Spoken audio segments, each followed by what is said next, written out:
Hallelujah. Bible में एक शब्द है कि यीशु मसीह ने कहा है कि ऊंट का सुई के नाके में निकल जाना सहज है और धनवान का स्वर्ग के राज्य में प्रवेश करना कठिन है। तो मैं आपसे एक बात बताऊंगा, कहना चाहूंगा कि सुई का नाका है क्या।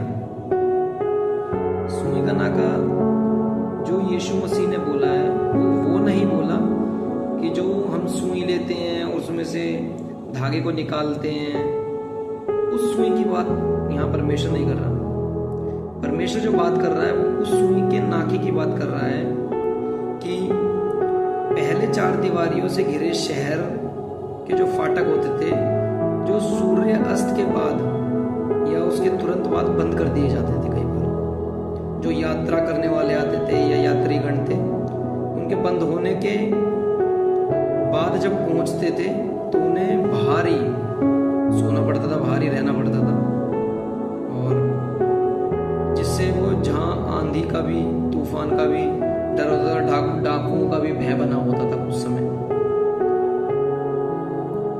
तो यदि भीतर प्रवेश करने के लिए कोई छोटा फाटक ना हो, तो कुछ नगरों में बड़े बड़े फाटक होते थे,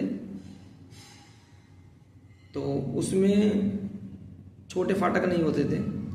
पर कुछ नगरों में बड़े बड़े फाटकों के नीचे एक छोटा फाटक होता था, जो सिर्फ अगर बड़े फाटक बंद भी हो जाएं तो छोटे फाटकों से जो यात्री लेट आए हैं या देर से आए हैं उन्हें बाहर सोना पड़ेगा, डाकुओं से बचना पड़ेगा, कुछ करना पड़ेगा, तो वो सुई के उस फाटकों में से प्रवेश करके अपने शहर में जा सके, जिससे कि उनकी हानि ना हो।